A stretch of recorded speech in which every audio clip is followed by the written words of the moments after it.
வணக்கம் மக்களே. இந்த வீடியோல நம்ம என்ன செய்தி பார்க்க போறோம்னா, கவுண்டர் கிங் கவுண்டமணியின் சொத்து மதிப்பு இவ்வளவா, வாய்ப்பிழந்த ரசிகர்கள், ராஜாவா இருக்காரே, வாங்க என்ன தகவல் இப்போது சோசியல் மீடியாவில் வைரல் ஆயிட்டு வருது. அதுக்கு முன்னாடி நம்ம சேனலை ஃபர்ஸ்ட் டைம் பார்க்குறீங்கன்னா சப்ஸ்கிரைப் பண்ணாதவங்கெல்லாம் சப்ஸ்கிரைப் பண்ணிக்கோங்க. பெல் பட்டன் சிம்பிள் அமைக்கி நம்ம சேனலோட நோட்டிபிகேஷனை எனபிள் பண்ணிக்கோங்க. நாங்க போடுற வீடியோ பார்த்தீங்கன்னா உங்களுக்கு உடனுக்குடனே வந்து சேரும். வாங்க என்ன தகவல்னு பார்க்கலாம். கவுண்டமணி தற்போது சினிமாவிலிருந்து ஒதுங்கி இருக்கிறார். அதே சமயம் எந்த காமெடி சேனலை பார்த்தாலும் எந்த மீமை பார்த்தாலும் அதில் கவுண்டமணி இன்னும் சிரிக்க வைத்துக் கொண்டே இருக்கிறார்.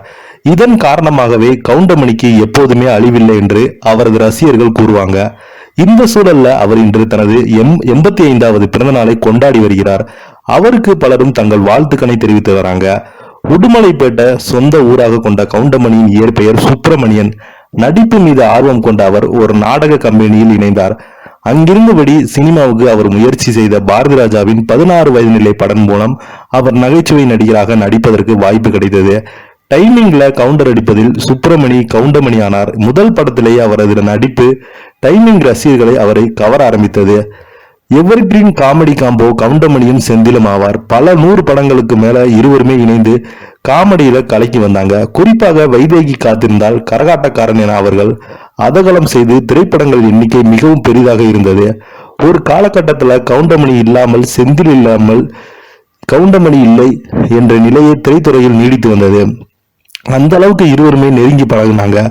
கவுண்டமணி நடிப்பிலிருந்து ஒதுங்கியிருந்த போது மீண்டும் நடிக்க வர வேண்டும் என்று அவருக்கு நீண்ட கடிதத்தை செந்தில் எழுதியிருந்தார்.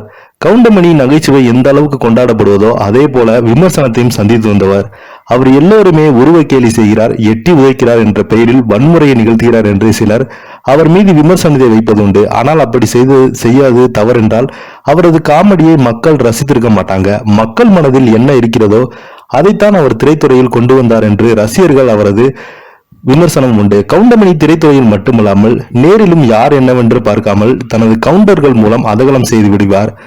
நடித்து வந்து கொண்ட யார்தான் படம் பார்க்கிறா என்று சந்தானத்திடம் ஒரு முறை கவுண்டர் அடித்திருக்கிறார் கவுண்டமணி. அதே போல நாய்க்கு என்ன பெயர் வைப்பது, அதுக்கு பேர் நாய் தான். நடிச்சு நடிகர் சங்க பெயரை பற்றி ஒரு கேள்விக்கு நடிகர் சங்கம் என்று வைங்கள் என்று எனது அவர் ஆஃப் கேமரா கவுண்டர்களை ரகலையாக இருப்பதை கவுண்டமணி நகைச்சுவைதான். அதே போல கவுண்டமணி எவ்வளவு நகைச்சுவை பேசுகிறாரோ அந்த அளவுக்கு ஓப்பனாக பேசக்கூடியவர்.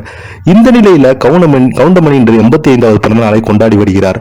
அவருக்கு ஒரு வாழ்த்துக்கள் செலிபிரிட்டிகளும் வாழ்த்து மலையை பொழிந்து வராங்க. இந்த சூழல்ல கவுண்டமணியின் சொத்து மதிப்பு குறித்து தகவல் வெளியாகிறது. இதுவரை 320க்கு மேற்பட்ட படங்களில் நடித்திருக்கும் அவருக்கு சொந்த ஊரில் பல ஏக்கர் அளவு நிலம் இருக்கிறது. அதே போல சென்னையிலும் தனது சொந்த ஊரில் பிரம்மாண்டமான வீடுகள் இருக்கும். அவருக்கு மொத்தம் 70 கோடி ரூபாய் வரை சொத்து இருக்கிறதாம். கவுண்டமணி இடையே சில காலம் சினிமாவிலிருந்து ஒதுங்கியிருந்தார். இப்போது மீண்டும் நடிக்க ஆரம்பித்திருக்காரு.